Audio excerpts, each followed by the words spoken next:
Hi, my name is Nazira Sadi and welcome to my channel of What is Most Interesting in Finance. Today's guest is Neil McKain, Country Manager for Turkmenistan and Uzbekistan at International Finance Corporation IFC, part of the World Bank Group. With decades of experience across Central Asia, the Caucasus, and Eastern Europe, Neil shares his insights on development finance, private capital, and the role of IFC that supports structural reforms and investment in emerging markets. Hi, my name is Nadira Sari, and welcome to What is Most Interesting in Finance. Today is a really special guest, Neil McKain. Welcome to my channel. Thanks a lot for coming and thanks for your time. Thank you very much. Thanks for inviting me. How are you feeling? And tell me about why you're in Uzbekistan. So I'm the regional country manager for Uzbekistan and Turkmenistan for the International Finance Corporation, which is the private sector part of the World Bank. So we're here to do development through the private sector in Uzbekistan. You know what? I've heard a lot about your brilliant work experience, and most of the people also heard about IFC, but most of the people at the same time, they don't know much about the role of IFC, what kind of developments and contribution they're doing to the well-being of the country. So Uzbekistan is an emerging market. So can you just shed a light on this a bit more? If you don't mind, I'll go back to the beginning, if you like, and talk a little bit about the history of IFC, which I think is important to understand. So IFC is part of the World Bank, and the World Bank is part of the Bretton Woods institutions. And these were the institutions that were established in 1944, so before the end of the Second World War. The International Monetary Fund and the World Bank were established in expectation of victory in the Second World War to rebuild after the Second World War. But soon the mandate of those Bretton Woods institutions changed to tackling poverty throughout the world. And in 1956, the IFC was created as a new institution as part of the World Bank Group, focusing on the private sector, because people started to realize that the private sector played the most important role in development, and particularly in creation of jobs and creation of wealth. So this is where we come from 1956. Yeah, that's really brilliant. So talking about Uzbekistan and as well as Turkmenistan, can you tell me the main disparities between these two unusual countries? However, they are both located in Central Asia. Yeah.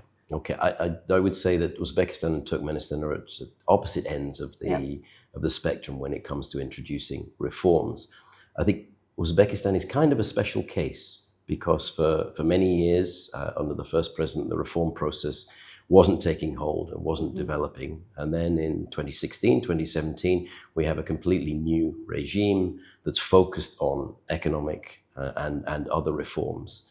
As you know, Uzbekistan was the Economist Country of the Year in 2019, in December 2019, and very, very well deserved for the reforms that they introduced at that time. And since then, I think it's been the engine of growth and reform within Central Asia. Central Asia makes much more sense with Uzbekistan back into the fold. I'll come back to that probably later on in our discussion of what reforms have been introduced and why they're important for the development of Uzbekistan. But in Turkmenistan, they're still at the very beginning of their journey. They're still carefully introducing some initial reforms. They introduced the PPP law in 2023 and so on, but they're still at the beginning of that process. So it's an interesting region. Here we have a lot of investment in Uzbekistan. We're committing about $1 billion per year in new investment. Over the last 3 years, it's averaged about $1 billion. Whereas in Turkmenistan, we're struggling to find our first deals. We will.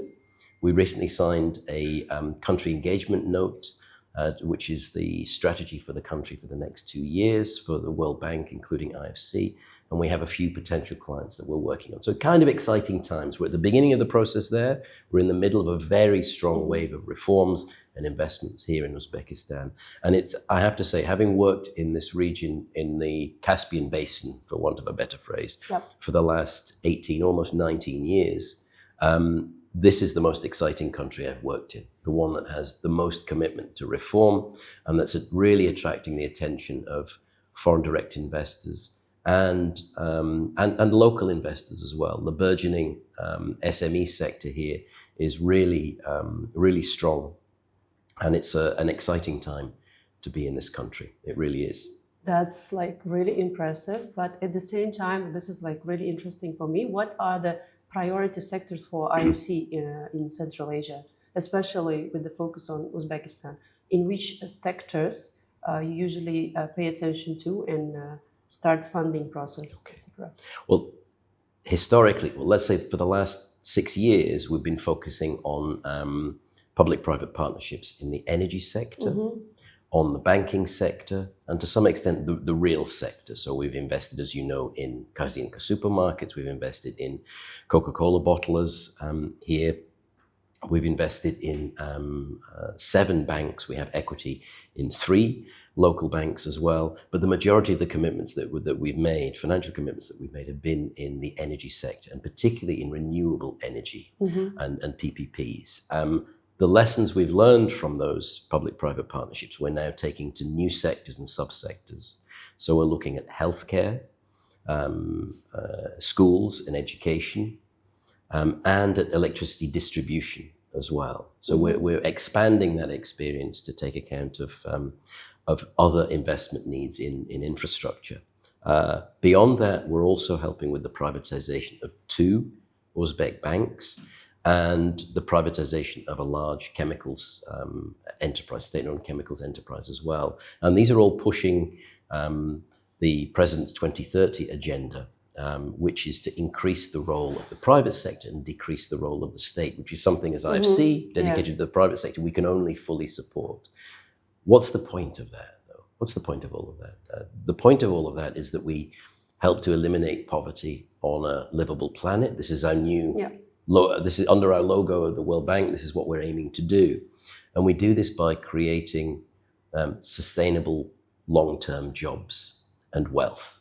And this is where the IFC comes into that, is investing in everything from the small and medium-sized enterprises to encouraging the largest foreign direct investors into the country, and everything in between we want to be involved in. We have some sectors that we can't be involved in, of course, like tobacco, alcohol, production of arms and things like that. We have some excluded sectors, but really we're open to working with both local businesses and foreign direct investors. We've just finished last week the Tashkent International Investment Forum, where there's a lot of talk about foreign direct investment. That's great. That's wonderful, and we'll be involved in encouraging new foreign sources of that investment from hopefully throughout the world. But we shouldn't underestimate the importance, the overwhelming importance of local investors. So the majority of wealth and job creation will come from local businesses, local banks and local businesses investing in local enterprises and creating jobs. The vast majority of it will come from that. 95% of the job creation will come from that. So we shouldn't forget the role of local entrepreneurs and this burgeoning middle class of SMEs that we have in this country, which is really exciting. There are lots of gaps in this country. There are gaps in all kinds of markets. There are gaps in the legislation. There are gaps in the regulatory environment. There are gaps in the type of financial instruments that are available to business people and to large and small investors. And we're all about filling those gaps. But regarding this local investors, it's like really interesting point. So what kind of impact you're doing, like by saying, you said like local investors, so you're nurturing this kind of a community and growing it. So community of SMEs that they are becoming bigger, and then they're reinvesting into the local projects, etc. Right? Exactly. We want to find the champions among local businesses. If they're larger, we can invest in them directly. We have not hard and fast limits, but we need a certain ticket size in order for us to invest directly in a local business. And somewhere north of $10 million for the overall project size would be good. But that excludes us from quite a lot of the SME businesses here. So how do we serve them? We serve them through local banks. So our 7 partner financial institutions that we have here, we lend money to them for on-lending to local SMEs. And usually these have flags attached to them. So 30% of it has to go to women-owned businesses, or 30% of it has to be green, or a combination of the two. It has to be green or inclusive or gender-based or whatever. So we encourage our banks, our partner banks, to go into sectors that they wouldn't ordinarily be pursuing because they perceive the risks to be higher or whatever. We also offer those banks a lot of technical assistance in order to develop those financial instruments as well. What kind of technical assistance is that? Well, it might be everything from their loan assessment processes, their risk assessment processes, right the way through to the corporate governance of those banks, so how their board is made up, how their various committees under the board are constituted, and how they influence the decisions of the bank. It might be strategic advice from recognized consultants with global reputations that we put alongside the CEO to help them to develop a clear strategy for the bank. Are they going to pursue SME or retail or corporate, or what about their digital presence? How are they going to develop that? Yeah. All across the board, we can help our partner financial institutions. We are helping our partner financial institutions with that. That's like really great. So let's talk about the numbers. Can you kind of tell me the size of the investment being made into Uzbekistan, if this is not confidential? Sure. No, it's not confidential, and it's published annually as well. We invest around about $1 billion per year, or we commit around about $1 billion per year. Uzbekistan in Uzbekistan, just in Uzbekistan. Uzbekistan for IFC is part of what we call the MCT region, which is the Middle East, Central Asia, and Turkey region. Oh, okay. The biggest market, of course, is Turkey for us. Oh. Guess what the second biggest is? Second biggest is? Uzbekistan. Yes. Yeah. Uzbekistan, by a long way. So when you consider that you've got large populations like Turkey Pakistan. Turkey is 80 million, something. Yeah, 80 million population. 80 million Turkey, population, yeah. And we've got 37.5, 38 million here. Yeah. So we're the biggest market, but that region also includes big countries like Pakistan. Yeah, exactly. So despite that, we're the second biggest because of the reforms and the development that's happening here, and the increasing attractiveness to foreign direct investors, and all of the work we're doing in PPPs and privatizations. This is it's a very hot topic amongst international investors, Uzbekistan, which I think is very, very exciting. So if we split up what we're doing, that $1 billion per year, the majority of it goes to infrastructure-based stuff, about 2/3 of it. Okay. Around about 20%, 25% goes to banks, to investments, and credit lines to banks. And by the way, when I say investment, I also mean the equity that we have in the 3 local banks as well. Okay. And the remainder goes to the real sector. Now, what I'd like to do is I'd like to do a lot more in the real sector in Uzbekistan. There are lots of exciting opportunities for us here in manufacturing, in construction, in services, in tourism, in agribusiness in particular. There are a lot of exciting opportunities that we're looking at the moment. And I would like to change those proportions such that we have 1/3 for banks, 1/3 for the real sector, and 1/3 for PPPs, infrastructure, that sort of thing. I would consider in almost 3 years' time, when my assignment comes to an end here in Uzbekistan, if I can get close to that, I'll have been successful. But we have to do more in the real sector here. It's essential for us to do more. Yeah, definitely. And also, Neil, as this podcast is really, so I really want to create some value for those professionals and entrepreneurs who want to apply for maybe loans or for some funding. Can you kindly tell me how just like this selection process goes on, and how much does it take, like in terms of like timeline? Yeah. Because maybe the business is growing super great, but they don't know how to apply, for example. They just like lack of some documentation, how to apply properly. This is what I've seen, like based on my experience from the prominent entrepreneurs.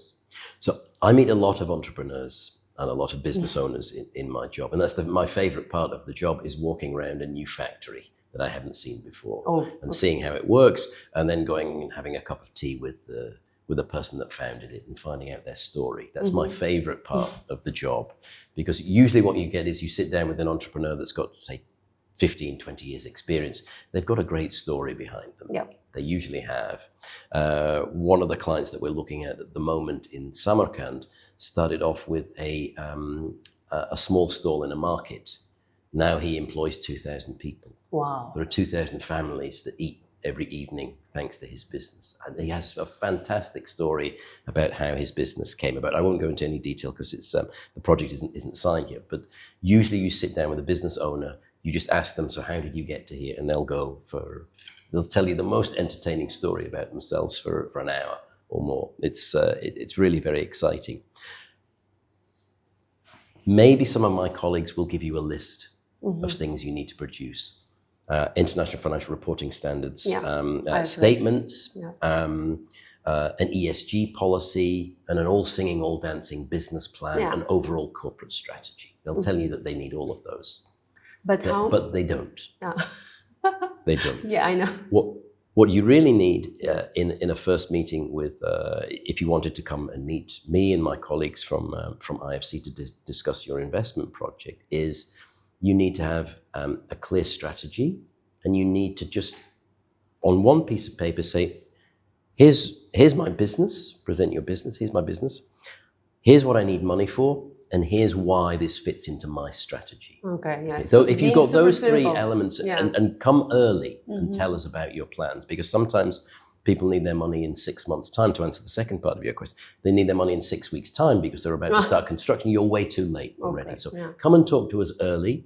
Usually what happens if we do decide to go ahead through a very long appraisal process, and make no secrets about that, an appraisal and project preparation process that takes way too long, usually we end up with something that looks very different from the thing we started discussing in the first place. But my message to everybody that's interested in getting finance directly from the IFC is come early and tell us what your plans are.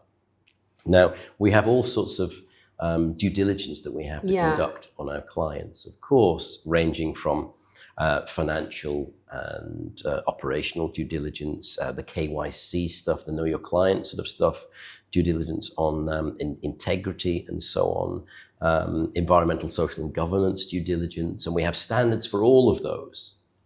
But I'm yet ever in my career to meet a client who comes through the door that meets all of those standards straight away.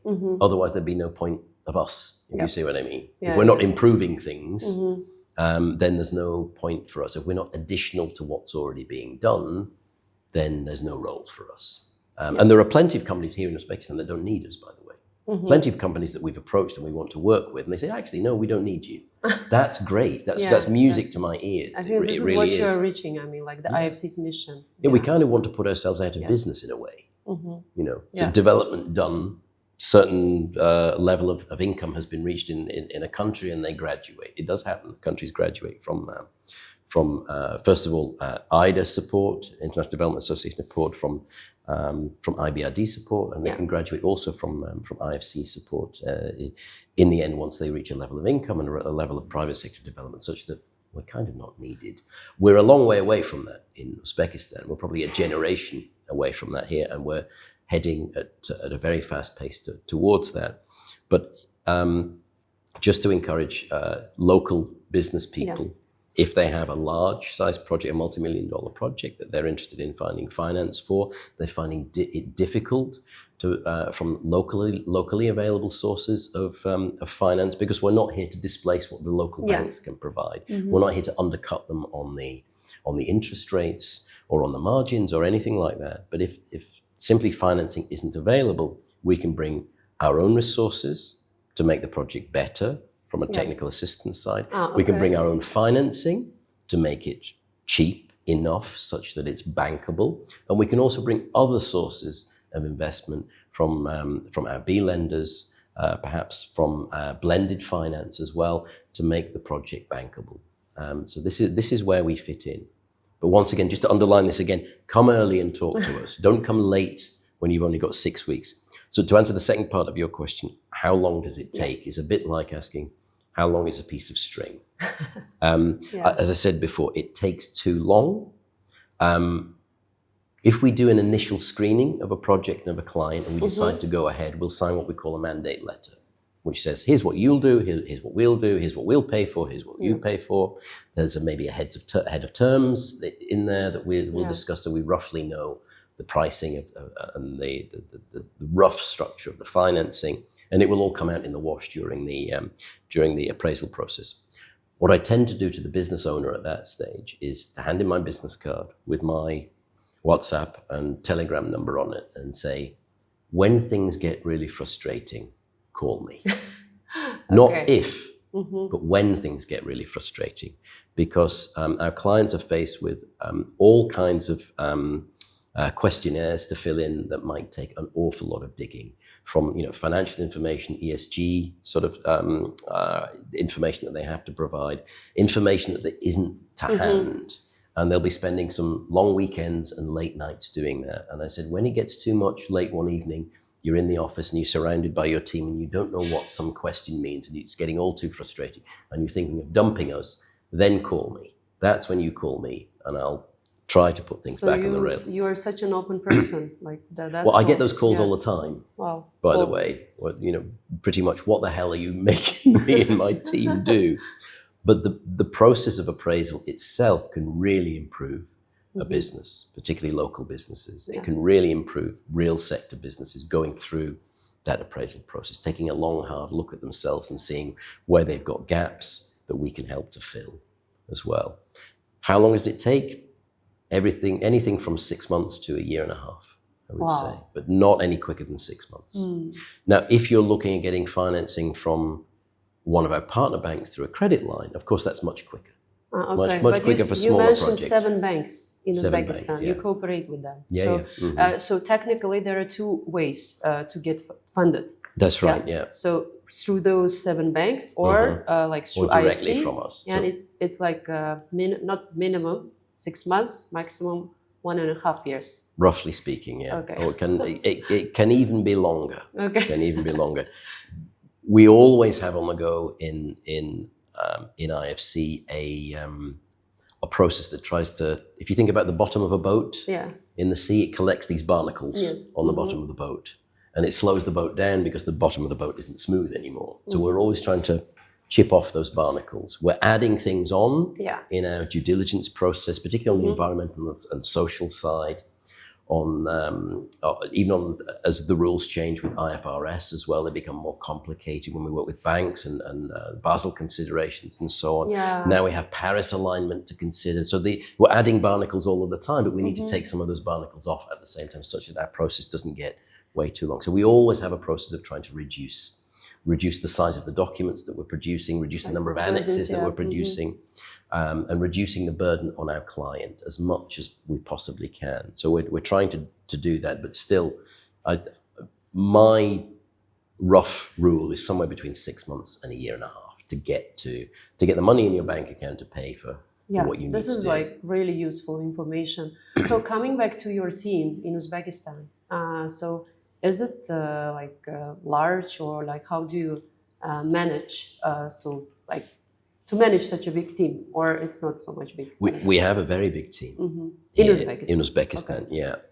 So we have both a team in Uzbekistan and we have other bankers that work on projects in Uzbekistan as well, that fly in either from Istanbul or from Almaty. We have a strong team there as well. Even from Amman, because they're in our region as well. We have some of our team management sits in Amman as well, in Jordan.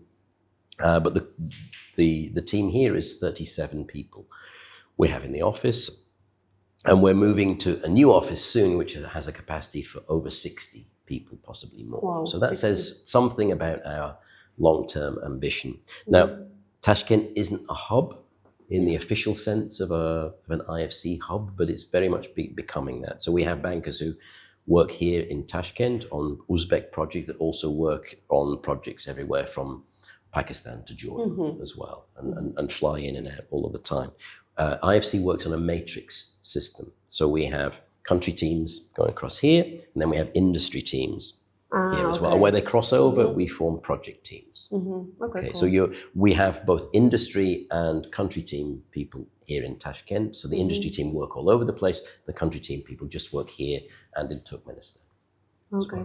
So one of the really interesting topic for me, it's PE and so VC topic. Yeah. Can you just like tell me more, because you made a really big focus on it Indeed, all the time. Yeah. What is the main reason behind it? Sorry for being stupid, but yeah, I really would like to know more about it. Yeah.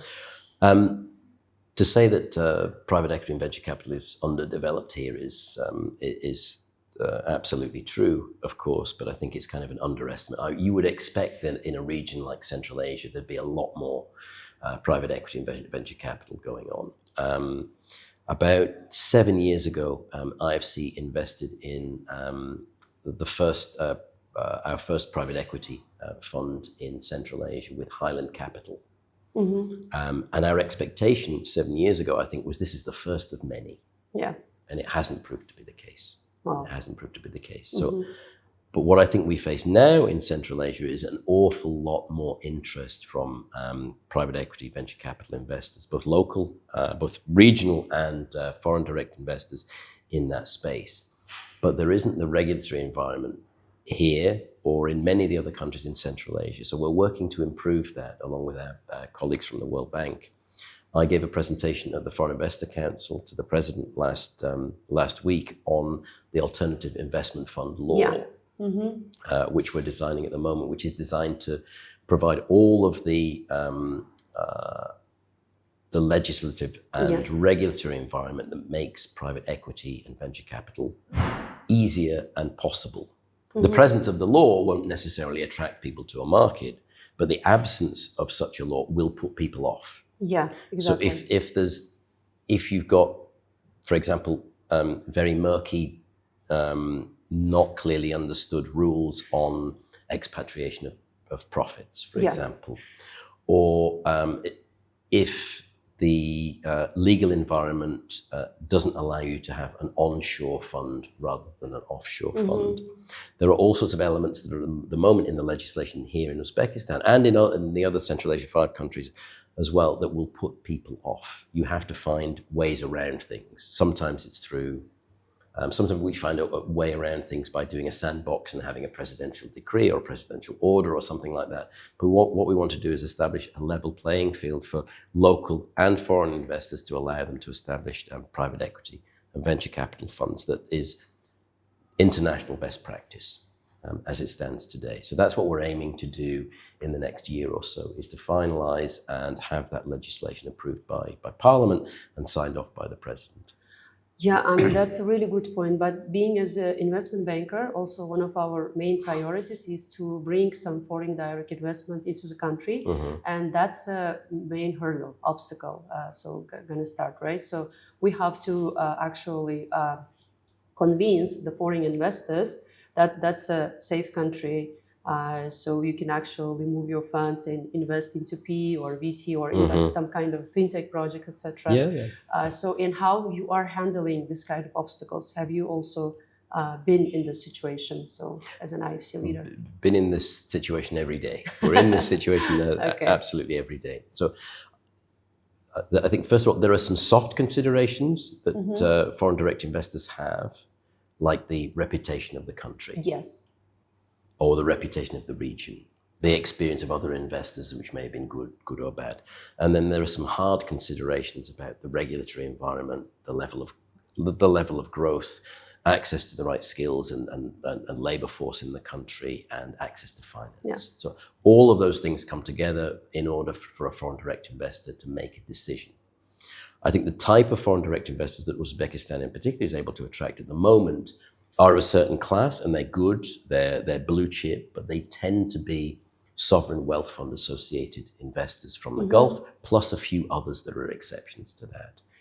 I think we're at a stage now where we're moving rapidly to being able to attract foreign direct investors from both from further afield, but a different nature of foreign direct investors. So if you look at the work that we're doing at the moment with the Samarkand electricity distribution company, we have a tender for a PPP. They're the first tender in PPPs for electricity distribution. The interest that's coming from PPP investors is a very different group. the ones that are pre-qualified, which I can't name, but they're a very different group from the ones that are interested in electricity generation. Yeah. Because of the way the contracts work there, it's a different sort of risk profile as well.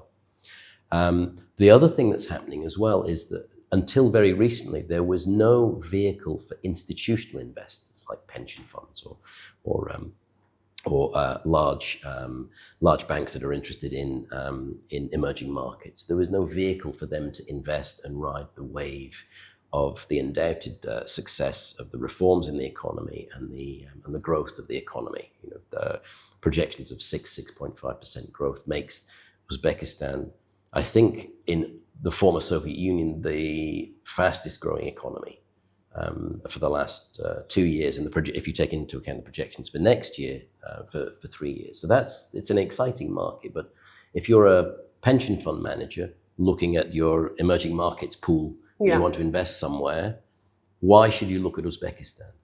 At the moment, there are too many reasons why you shouldn't look at Uzbekistan.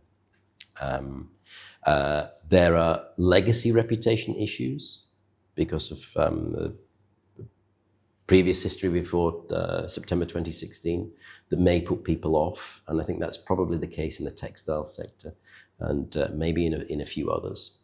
But there are also other things in the legal and regulatory structure here, which are missing. So if you're an analyst working for the Canadian Teachers Pension Fund in Ottawa or wherever they're based in Canada, then you might have a checklist to say, is there a functioning capital markets law? Is there a functioning investment law?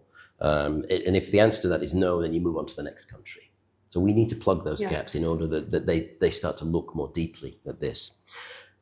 But what would be the vehicle? If it's yes along their checklist, what's the vehicle for them investing in? And they're not, that sort of institutional investor isn't going to buy shares in an individual, or their first foray into a market probably wouldn't be to buy shares in a privatizing state-owned enterprise. Probably not going to be that. But now we have this Uzbekistan National Investment Fund, UZNIF. There is a vehicle that's likely to be floated on a Western and on the Tashkent Stock Exchange that does provide the ability for those institutional investors to invest and ride the wave of the economic success that Uzbekistan is experiencing. And that's quite exciting for us. Whether or not development finance institutions participate in that or not is yet to be seen. But I think it's an exciting time. And it shows how the government is willing to be creative and innovative in the way it's presenting itself to foreign investors as well. So I'm very excited about that whole process. Whether or not we're involved in it is a different question. Yeah, actually now you highlighted like super important milestones that are just like going on in Uzbekistan. But also I know that right now IFC is a strategic advisor for Uzbekistan. So you are like putting really big efforts on restructuring the legislative reforms, especially on alternative investment energy sector, right? So Indeed, you said that you changed it and you created new laws. Can you just like tell me more about it? Sure. I think the new laws are important, and the PPP legislation and regulations, they're a work in progress, by the way. They're not by any means perfect yet, and we're learning by doing. In Uzbekistan. So we make regular changes to the PPP legislative environment. And that's very good. If those changes in legislation aren't attached to broader reforms, of course, then things are not going to work. And one of the areas where we've had huge success is because of the willingness of the government here to tackle tariff reforms. This has been very important. This is really important.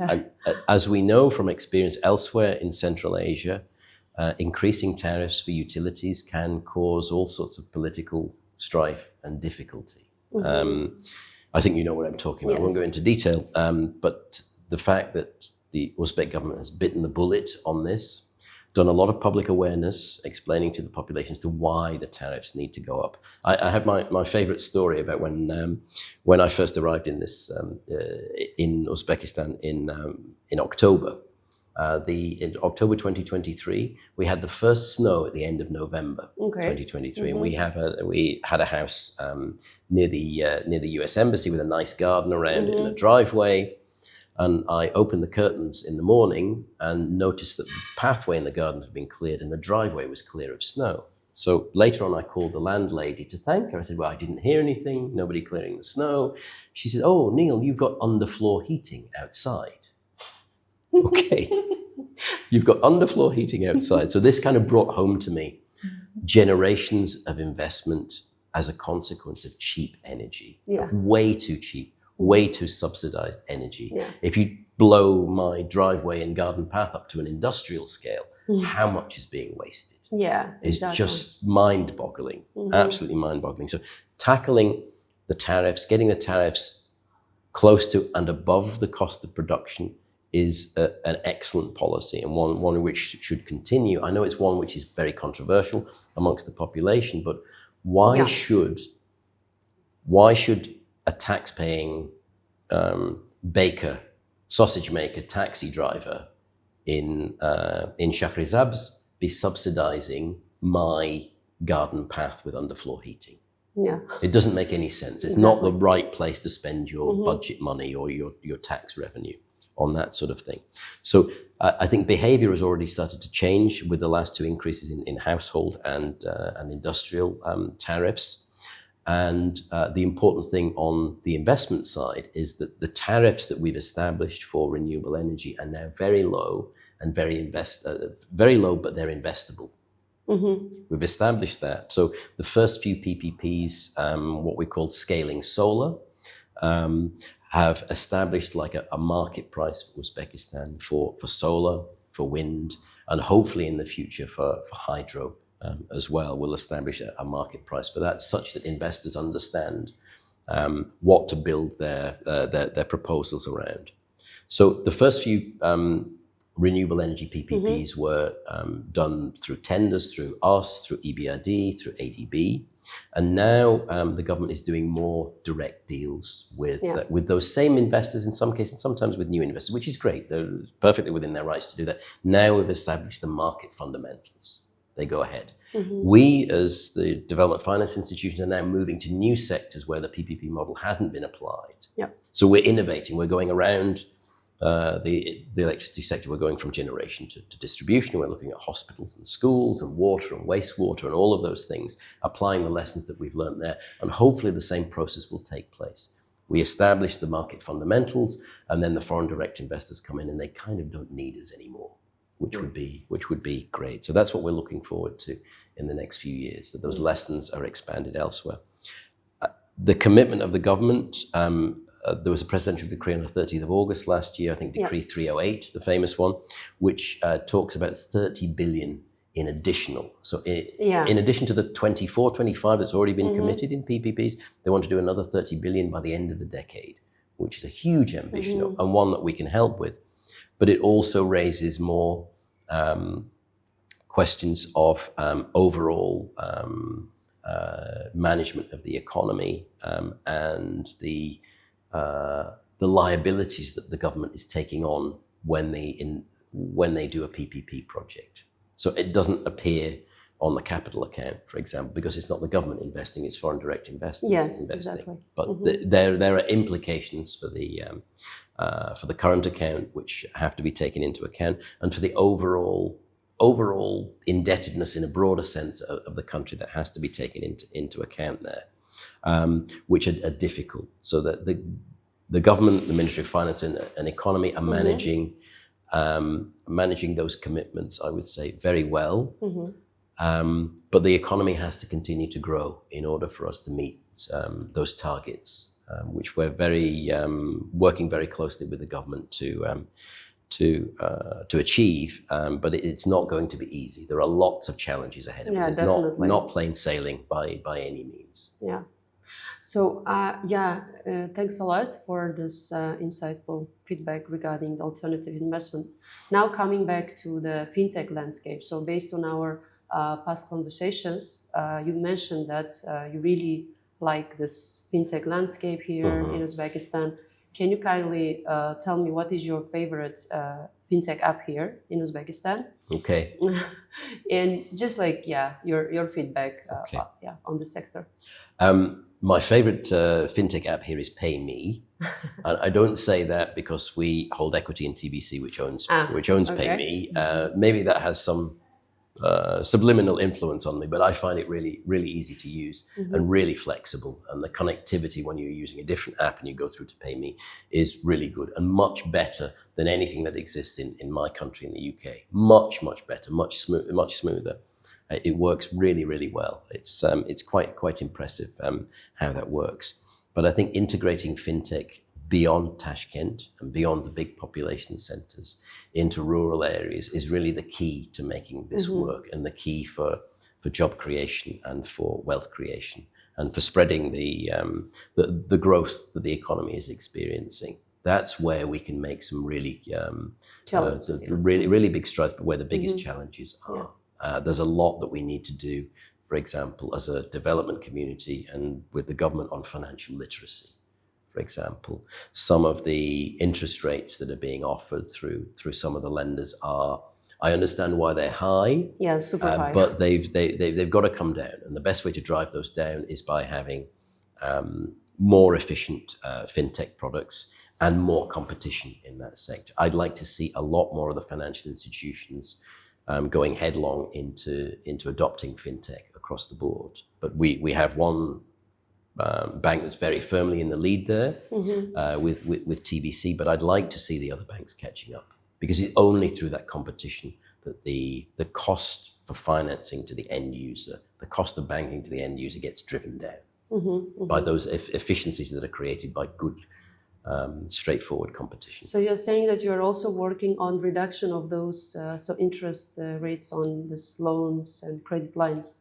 Well, indirectly, by helping to improve the efficiency of financial institutions and how they're run.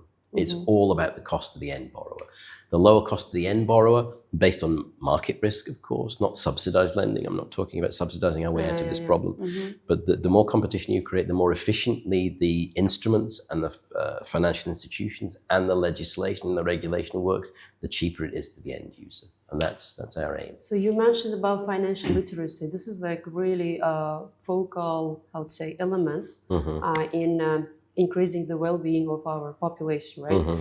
Most of our average people here in Uzbekistan, they saying if there is an FDI and more international players just penetrate into the market, meaning that this is really a red flag, bad sign. They say just like, don't come to Uzbekistan, blah, blah, blah. So, however, they're creating, new jobs, right? So new opportunities, etc. Just like, can you tell me more about this as well? So how you are, promoting this financial literacy? Like, do you have any trainings, or how does it work? It's not IFC directly, but the work on financial literacy is done by our colleagues at the World Bank, IBRD, along with the central bank here. And I know the chairman of the central bank, this is a big concern of his, that people may be entering into financial contracts, taking loans where they don't really understand the fundamentals of it. The other side of the coin there is that government-directed lending, choosing champions in sectors and subsectors and even regions to throw cheap money at, that they don't really care, they're not really too concerned about getting back, has kind of ruined the financial discipline of some possible borrowers as well. There's been a history here going back a whole generation of state-directed lending, which is almost never a good idea, I would say. It should be down to the market to decide which sectors and which businesses are investable. And for too long, we've had government-directed programs choosing, this particular region and this particular subsector of agriculture and this particular crop. We've got to get away from that. We create the environment in which small and medium-sized businesses can grow, and micro businesses can grow, family businesses, and the risks associated with those are clear to the lenders, and the lenders choose the ones that are the least risky and the most likely to repay. What we've had is interference at every level of that for the previous generation, the previous regime, and the legacy of that we're still suffering from. So on the one hand, we have a certain lack of financial literacy on one side, but also an undermining of the financial discipline thanks to that state-directed lending. What I mean by financial discipline is people thinking they don't need to pay the loan back. Yeah. So that's what I'm getting at. So we're fighting on two fronts. But when it comes to actual financial literacy programs, that's more our World Bank colleagues that are working with that on the side with the Central Bank of Uzbekistan, which are doing very good work.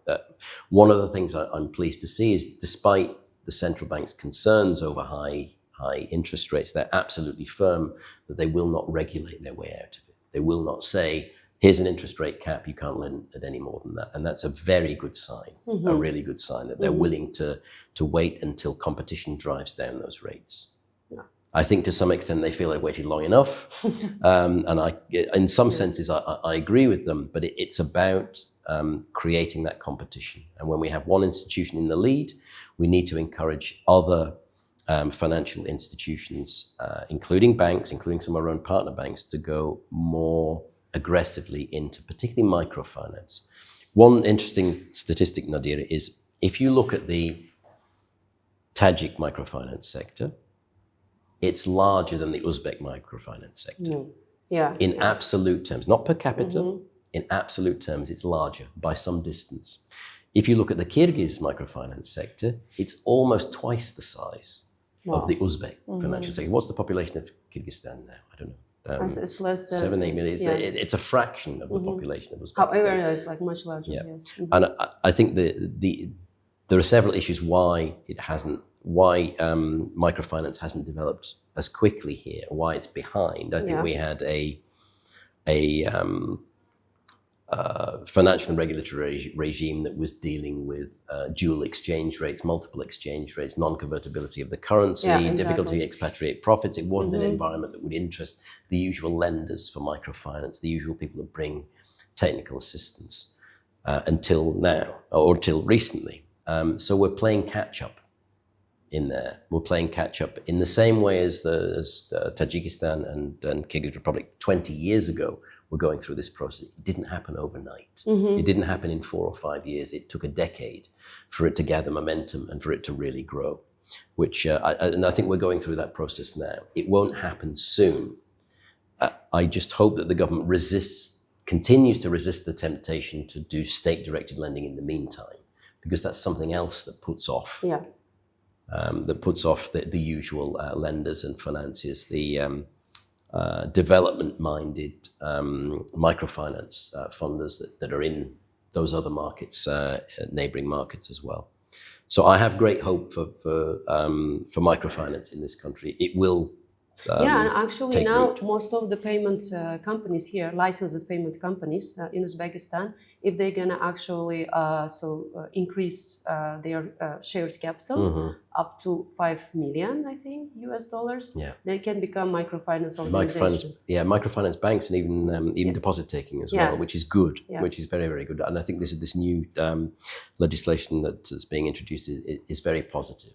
Very, very positive. It also allows some of the smaller banks that are struggling to meet the minimum capital requirement to downsize to microfinance banks as well.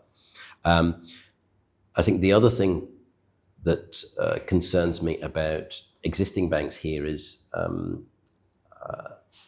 it's not a question of, if you want to develop a microfinance part of your portfolio, you don't send your SME or corporate bankers away on Friday and they come back on Monday and they start doing microfinance.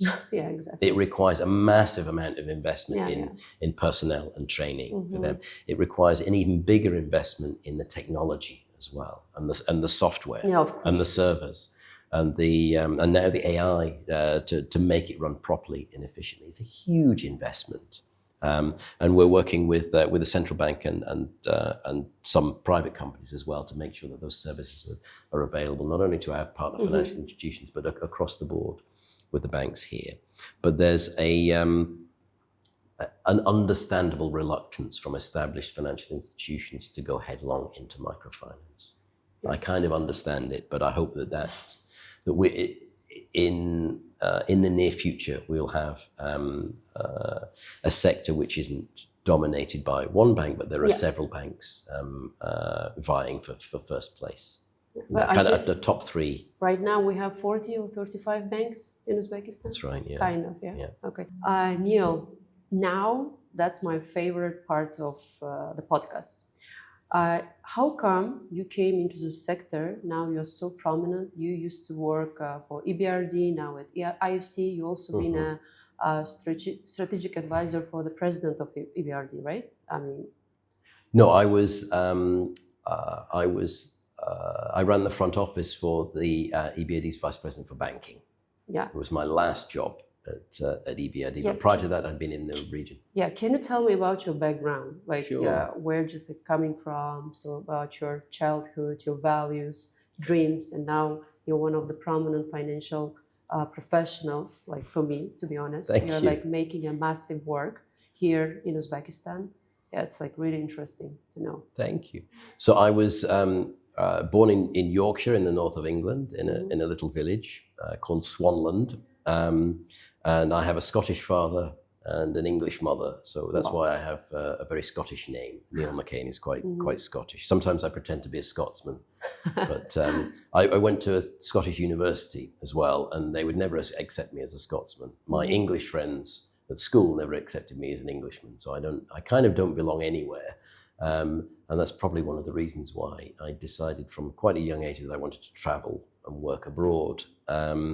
So I studied Russian after my master's degree. I did an intensive course for a year in Glasgow, of course. Where else would you study Russian? And then I went on a British Council exchange to Novosibirsk State University in Akademgorodok in 1992. So you speak Russian, right? I do, yeah. I went there in 1992 and I taught in the economics department, which was interesting because I have a politics and economics mixed first degree. So I was basically teaching my high school textbook on microeconomics to physicists who were taking it as an optional course. And I enjoyed my time in Akademgorodok. And then I got recruited by a consulting company called A.T. Kearney, which was working with the Russian Privatization Center with Igor Gaidar. And I helped in the Urals region with state-owned enterprise restructuring, pre- and post-privatization. So as I'm very fond to say to economy ministers that I meet nowadays, if you want to know how not to privatize something, I have lots of experience. So I'm by no means nowadays an expert in privatization, but that was not the way to privatize things.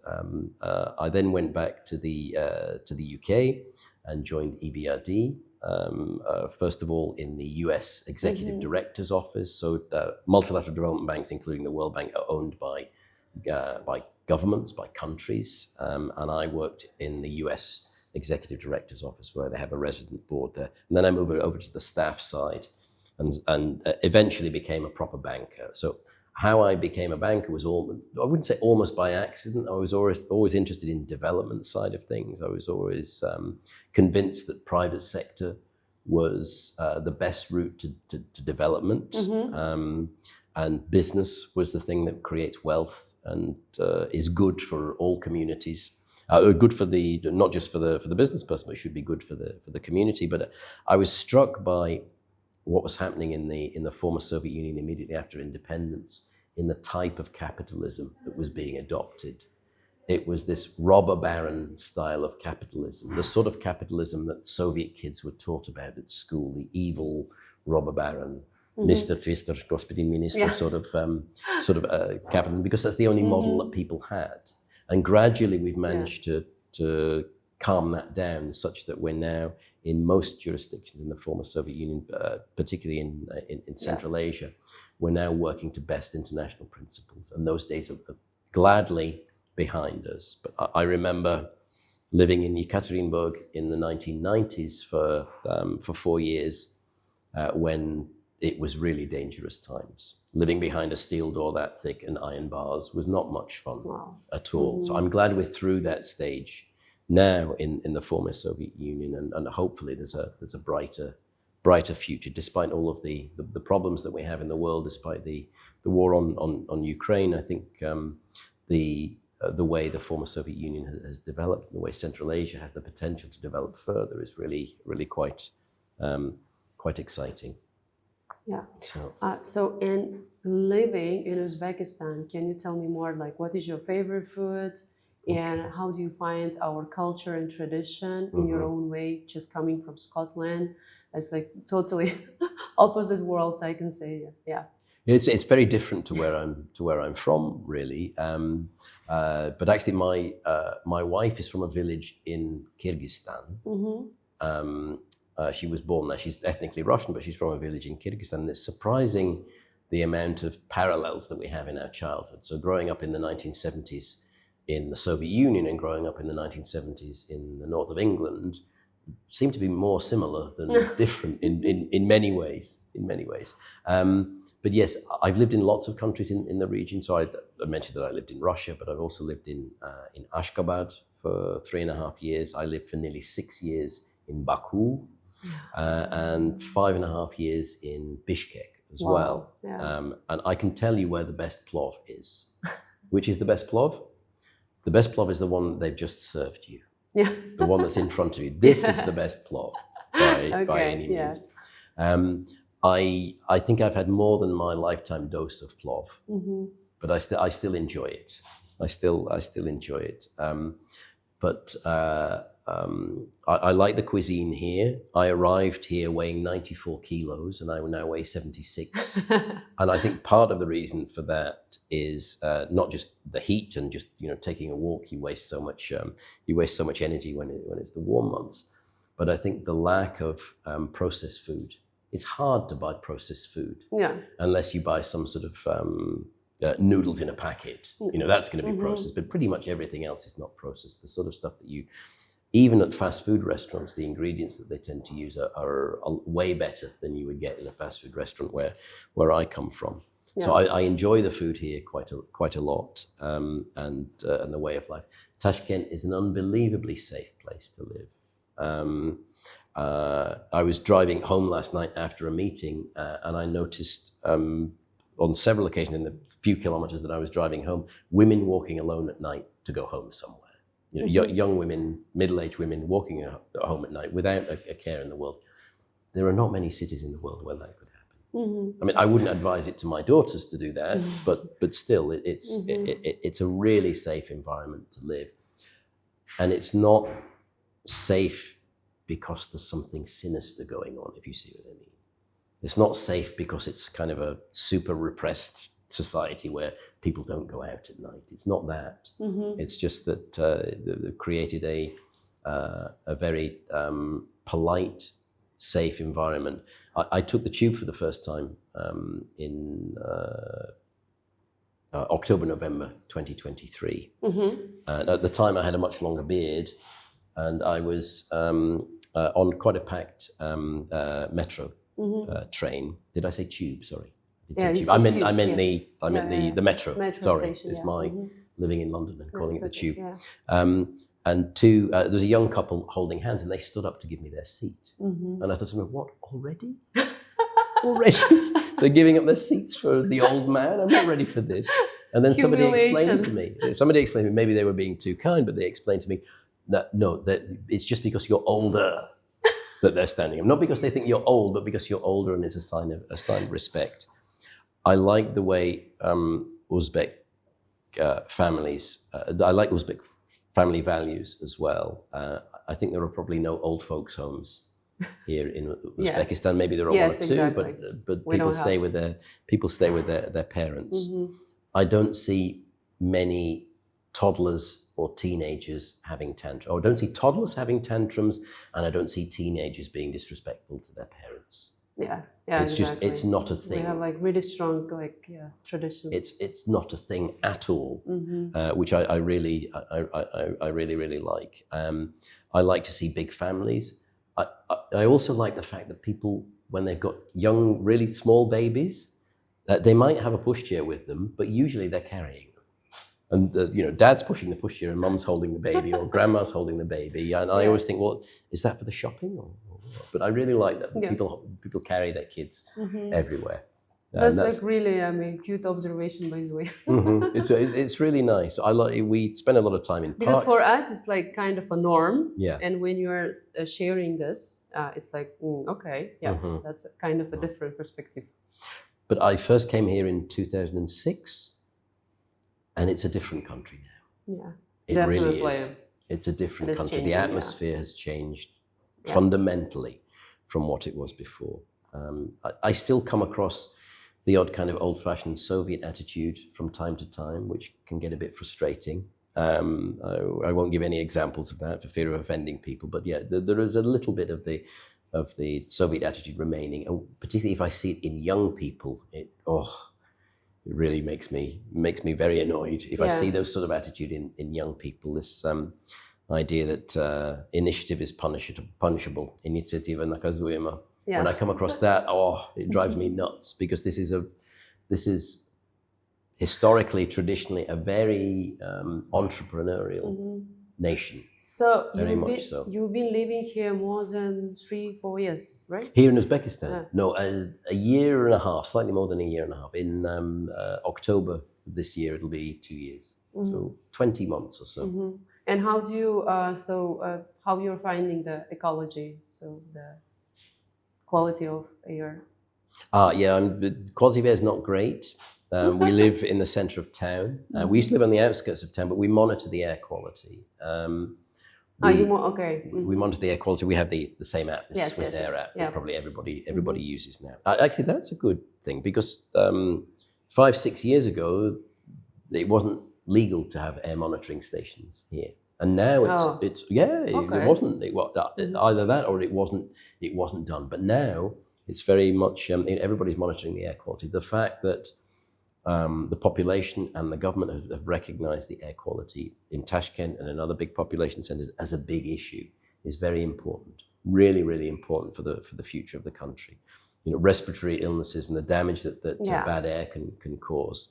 There's that, but there's also the long-term effect on the environment and general pollution that's created by burning fossil fuels and by burning pretty much anything in some parts of in some of the outskirt parts of the big cities as well. It has to come to an end. We have to have better solutions for cleaner energy. But yeah, air quality is a policy matter for the government and for the population. It's really important. It's a priority for many people as well in the winter. Yeah, so that's I think good. That now, like most of the organization and all of this government is struggling with this and working on it hard to make it even better. And also, I think that every citizen also is responsible for preserving the environment, being more mindful and just helping. Even me, I went straight away to switch off the button, which the underfloor heating for the driveway in the garden. I went straight away and switched that off. We don't need that. But yeah, I think behavior is changing. I hear a lot of whines from people about their utility bills going up, and I always try to explain to them: listen, the money that they're not spending on and giving you super cheap electricity can be spent on schools and hospitals and better roads and better infrastructure. But this is again this is related to the financial literacy. They should know for what they are paying, and most of the people, they don't know. They're just whining. But I think that it will change now. So our population is becoming more and more financial literate, right? And they're just going. We can see lots of posts on Instagram and everywhere. So they're just trying to get some knowledge on it. Yeah, definitely. Yeah, that's good. I think we have a very strong. One of my favorite discussions is asking people. You're too young to remember the downfall of the Soviet Union, but I remember it very well. I was living and working in Russia the year after the downfall of the Soviet Union. So it's very, very prominent for me. And I traveled back and forth to Moscow several times before that. So I was always interested in the Soviet Union. But if you'd have asked every Soviet citizen in, let's say, August 1991, when independence was starting to be declared by some of the countries. The Baltic states had declared earlier, but people were starting to think about the Declaration of Independence. Which will be the leading economy in Central Asia? But everybody would have said Uzbekistan. Why? The most diversified economy, the biggest industrial and manufacturing complex, the Younger best generation. universities, younger generation, biggest population, all of the ingredients there. Yes, of course, Turkmenistan has got lots of gas and oil, and yes, Kazakhstan the same, but still, everybody would have said this will be the leading country. And it didn't work out that way yet. Yes. But it will be. It will most definitely be the leading economy and the driver for development in this region. Central Asia makes much more sense with Uzbekistan back in the fold now. It's a much better sell to foreign direct investors. Foreign direct investors see Uzbekistan as the investment pontoon for the rest of Central Asia now, rather than some of the neighboring countries. It's just an easier package to try to sell. Not that it's our job necessarily to promote investment in Central Asia in that way, but I think it genuinely is an easier sell now than it ever has been. And I think on the political and diplomatic stage as well, the efforts that President Mirziyoyev has made to resolve a whole network of different cross-border and resource disputes, whether it be water or whether it be enclaves or whatever. I think his efforts to do that really demonstrate a clear leadership in the diplomatic and political sphere in Central Asia, which is quite impressive, I have to say. Really impressive. Neil, this really, really so insightful conversation. Thanks a lot for your dedication and time. And I really hope that we're going to meet again. And I'm sure that you will share even more results that has been done by IFC. Sure. So kudos goes to IFC team. Thank you. And if the entrepreneurs, the owners of the prominent businesses wants to apply, just be early and apply. If you need funding, just not within 2 weeks, you should apply 1 year before, right? So, exactly. Yeah, and thanks a lot. Neil McKain, country manager for Uzbekistan and Turkmenistan at International Finance Corporation, IFC, the part of World Bank Group. Thank you. Thank you, Nadira. It's been my pleasure. By our tradition, I'm going to have a Q&A question. You have to answer really quickly. Great. I'm ready. Super quickly. Hopefully I'm ready. Okay. PPP or private equity? Private equity. Impact or scale? Impact. Tashkent sunrise or London rain? London rain. Strategic patience or fast execution? Fast execution, if I can say it. Your favorite book on leadership? Stephen Covey's 7 Habits. Cool. One word that best describes working in Central Asia? Patience. Okay. Biggest misconception people have about IFC? That we do sovereign lending. Okay. What is more difficult, managing risk or managing people? People, every time. What keeps you up at night or wakes you up in the morning? They're two different things, I think. What keeps me awake at night is... Or wakes you up in the morning. What wakes me up in the morning is the opportunities that I have when I get behind my desk at work or I get to my first meeting. That's really a motivator here in Uzbekistan. Which global trend do you think most people in development finance are underestimating right now? I would say the empowerment of women entrepreneurs is very underestimated. I'm not sure if it's a global trend yet, but we've been talking about the impact that women have on development for years, and it's demonstrable across all sorts of economies, but we need to spread that out, particularly here in Central Asia. Great answers. Thank you so much. Thank you. Cool. This episode is made possible with the support of our sponsor, Addvanta Consulting. Addvanta is a leading financial and market advisory specializing in investment appraisal, project finance, PPP structuring, and M&A advisory. They bring together international expertise and local know-how to help clients navigate complex transactions across Central Asia and beyond. Thank you, Addvanta, for your partnership.